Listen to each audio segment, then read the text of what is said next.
On the inside. When the Nazis ran out of building materials for those, they decided instead of importing more brick, they would import instead prefabricated horse stables into the camp. And those horse stables that were being imported were buildings like the ones right over here. We're going to walk into that sector so that you can see how the prisoners lived, how they used the toilets. But you can also see what's left of the primitive heaters on this side. Some of the smokestacks have collapsed, but you can see where the foundations of the wooden buildings stood. The wooden buildings were closest to the fence over here. In this camp were also the 4 crematoria and gas chambers, and the selections took place by the brown building down there, if you remember from the picture. At the end of the tracks by the trees, that's where the tracks ended. On either side were crematory gas chambers number 2 and 3. And then down here, we had the Canada warehouses.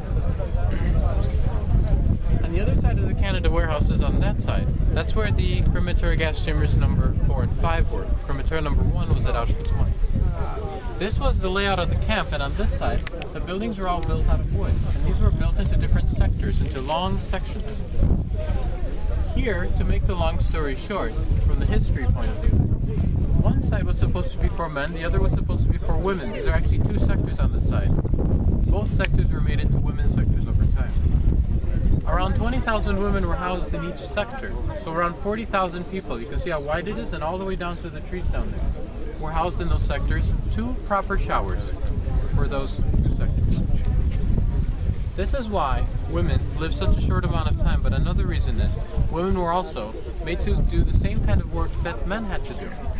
They had to build the roads, dismantle the houses that were in the local area. They also had to make the cobblestone roads in the area, carrying large cobblestones. You may have seen some of those cobblestones throughout Auschwitz I, kind of along the curbing and things like this.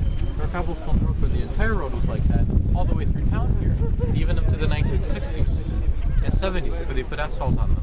Some of the women were made to do that.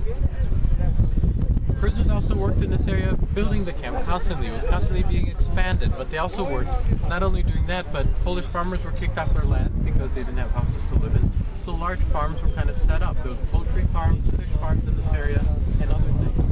And so the women were made to do that work. On this side of the camp, who were brought here were different types of prisoners. For example, in the first part here, this was the men's quarantine. Those selected down there, not to be killed, but to be put into the concentration camp, were sent here. And then a few weeks later, they were sent to either Auschwitz I, Monowitz. There was a men's camp in this camp here, which I will point out in a moment. And there were also other camps in Nazi Germany that these people could have been sent to. And there was a question earlier about the tattoos. If this was the only camp that tattooed people, yes. As far as we know, no other tattoos occurred at other camps, at least on a large scale, other than at Auschwitz. And so sometimes people were brought here, put into the quarantine, they got the tattoo, then they were moved somewhere to another camp. So they spent maybe a couple of days here, but they already got the tattoo. The next 2 rows of buildings, because each row was identical, were for Jews from a place called Theresienstadt. And Theresienstadt was a place where Jews, who some of them were prominent, were taken, and they were housed there. And those Jews in Terezin, which is near Prague now, that was a place for propaganda.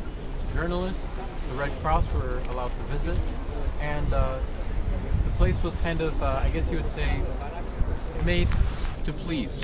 It was painted freshly, everything looked nice. The Jews were told to play acts under the threat of death or further torture.